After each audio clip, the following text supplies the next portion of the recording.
Now before it gets dark and we start photographing the moon, I just want to quickly talk about a tripod. Alright, tripods are very important, especially if you've got something like this sitting on top of it. You want yourself a nice ball head as well to be able to support the weight. Alright, if you don't have a ball head able to support the weight of your lens and your camera, it's going to make things very difficult to frame. And then if you've got a little bit of wind on the night and it blows around a bit, your tripod's going to move and your shot's going to be blurry. Okay, so we want to make sure we've got a nice sturdy base. Alright, now just got to wait for it to get a little bit darker, moon to rise, and we'll be off and running.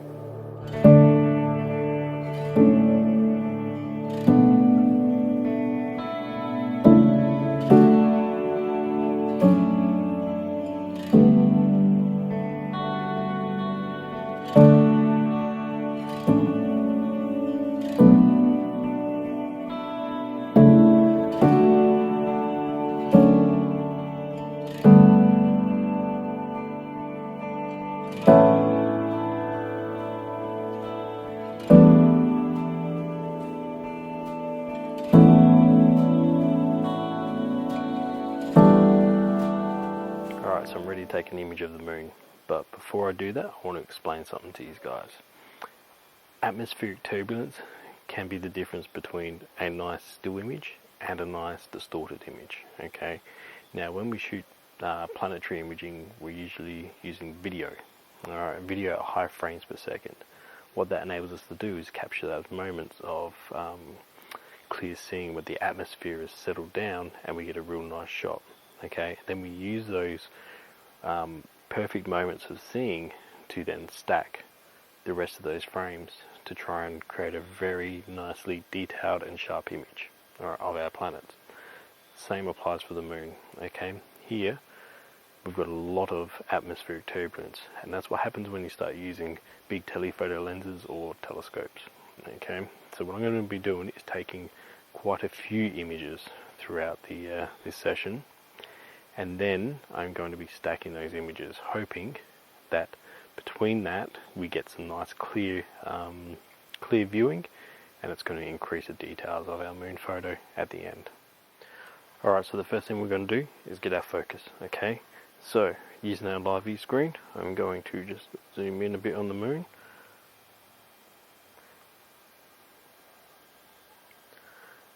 Okay, and then using our manual focus ring, we'll get our focus.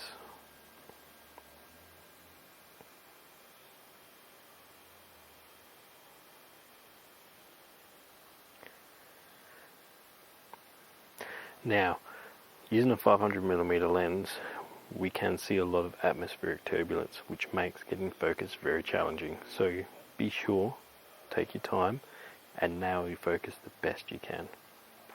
Once that's done, I'm going to start to dial in my settings. Now, as you might be able to see on the back of the screen here, my settings are fairly well already dialed in.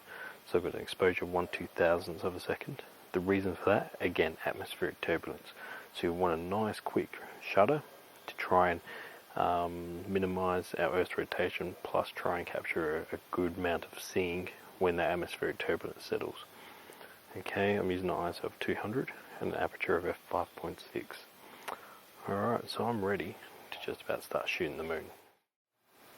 So I'm just about finished capturing all my moon photos, and now it's time to start the processing side of things.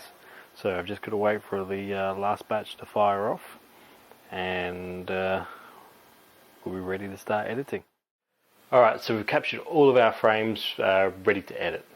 Now I'm going to be using 3 programs. Okay, I'm going to be using Lightroom and Photoshop, and the third program I'm going to be using is called Registax.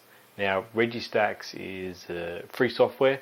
I'm not too sure if it's free for I'm not too sure if you can use it for Macs. I'm a PC user, so let me know in the comments below if you can use it with Mac. I'll be interested to know. But there's a little function in there called wavelets, and also the stacking is quite nice. So we're going to get started on editing our moonshot. Alright, so the first thing I'm going to do is load up all my images into Lightroom, which as you can see I've already done. Now I've captured 183 photos, and that was way too many for what I wanted to do, so I'm only going to be using 50 images. Alright. I had no idea I was capturing 183. So as you can see, my settings are ISO 200, the 500mm, 5.6, 1/2000 of a second. Explained why I use a really quick shutter speed, and by using the Z50 on the 2 to 500mm, I've effectively got a focal length of around about 750. Alright, so it fills up the frame a little nicer.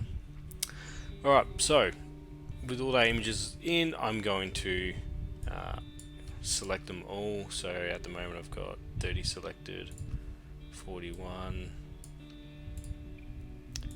where are we up to? 50. Okay, so all 50 images are selected, and I'm going to crop them down. Alright, so let's crop these images down. Maybe crop it a little bit more. Have it something like that. Okay, so with auto sync selected, all my images have been cropped. However, with the moon moving throughout the night, and you might be able to see it on this thumbnail up here, see how they're all a little bit different now in its positioning. So what I'm going to have to do is just readjust all those images. So now I'm going to turn off my auto sync. I'm just going to click on this image and bring it down roughly into the same position as the other photos. Okay, so it's a bit of a pain to do, but I wasn't really adjusting my moonshots throughout. So when I was taking my moonshots, I wasn't really adjusting the positioning of it. I just kept firing, so it travelled a fair bit. Okay, so I'm not going to bore you with doing all these, but once it's all done, I'm then going to export all my images into another file as TIFFs.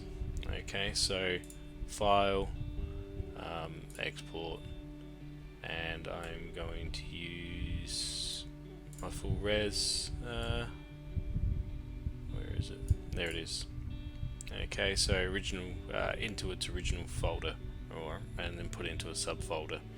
Okay, and as you can see, it's just a TIFF sRGB 16-bit depth, 300 pixels per inch, and that's it. And just export. Once you've exported all those images, we're going to now load up Registax to begin the stacking and wavelet side of things. Okay, so Registax was a piece of software I used when I was first imaging planetary stuff. Now, I'm no expert at this at all, but I do understand a little bit about planetary imaging, where, as I was explaining earlier when capturing the moon, that you want to try and capture those moments of clear seeing. Alright, and usually with planetary, you're using a video camera with extremely high frame rate to capture those real good moments of clear seeing. Hence why we've taken 50 photos. Okay, so I'm going to open up our 50 frames, as you can sort of see here. Alright, so there's our 50 moonshots. Okay, and then I'm just going to come up here and hit select align points, and it's going to create a whole bunch of align points. The next thing I'm going to do is align all those images. Alright, so as we can see down the bottom here, it doesn't take very long to do. Okay, so now that all those it's aligned all those moonshots, okay, I'm going to select the best 60% of my frames to stack. Okay, you can select as many as you want, 80, 100. So I'm going to select the best, let's make the best 80. Alright, so that's going to be roughly 40 frames. Okay, I'm going to hit limit. So limit's basically going to show you pretty much how much movement there is. I'm pretty sure that's how limit works. How much movement throughout the throughout all your frames. I might just click on show full image there, and then I'm going to click stack. Alright, and now the now Registax is going to begin its stacking procedure. Alright, so once our program's finished stacking all our images, I'm going to head across to wavelets, and I'm going to click on here just to show the full image. I'm going to deselect all of our layers here on the side, and I'm just going to work with the one. Now, as I said, I am no expert at this software at all, but this is just what I like to do. So I'm going to increase my layers up to about 20, and watch what it does to the moon. Look at that. Just brings out all this detail and just sharpens the moon. And you don't want to go too crazy with this. I mean, look what it can do. It's very insane. So I only like to do a small amount. Okay, so that's going to be fine for me right there. I then go over to RGB balance and auto balance my color channels. Okay, once that's all done, that's it. So I just hit do all, so it does all those quick little processing that we just did to our moon image. Now that that's done, we just save our image.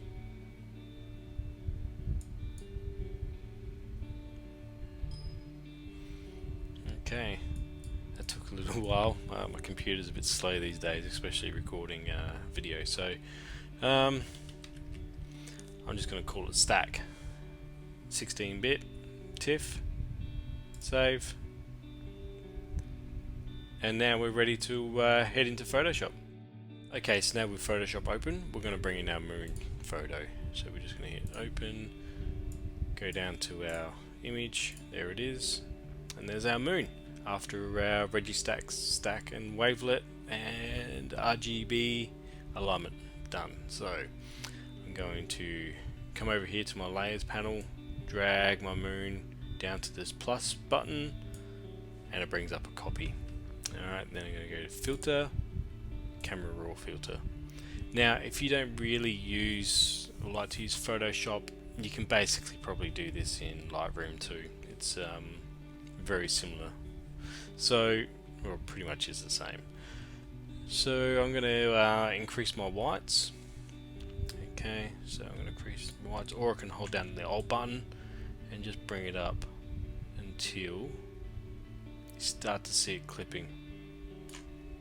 Okay, so there we go, we've got a real nice bright moon at the moment. Alright, so I'm going to bring my blacks down a bit. Again, if you want, you can hold down the Alt button, and I'm just bringing them down just a little bit here, and starting to add a little bit more contrast in it. Okay, the next thing I'm going to do is add some dehaze to the image. Now I don't want to add too much, so something like that I think I'm pretty happy with. And then I'm going to add a little bit of texture to it, bring out a little bit more detail in this moon. So about 34, and bring that down a little bit more, down about 50, and I'm pretty happy with that. So I'm just going to click OK, and there we are. That's it, done. Moon shot photo editing finished. Now if you like color, or you like your moon to show a little bit of color, and there is color in the moon actually, but to do that we've really got to amp up our saturation. So just up here on the adjustments panel, I'm going to click on our vibrance and then just bring up saturation. And as you can see, it's starting to bring a little bit of color in.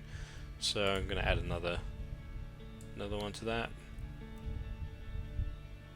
Bring it up, and we can start to really see a bit of color happening in our moon. I might bring that down a little bit. Just something like that. So if you like to add a little bit of color in your moon shots, then add a couple of vibrance layers to it. Okay, so that's really about it. Well, I hope you liked that session on how I edit and process my moon photos. If you've got any questions, just feel free to ask. If you've enjoyed this video, please don't forget to hit a big like. As I said, throw out a comment if you got any questions.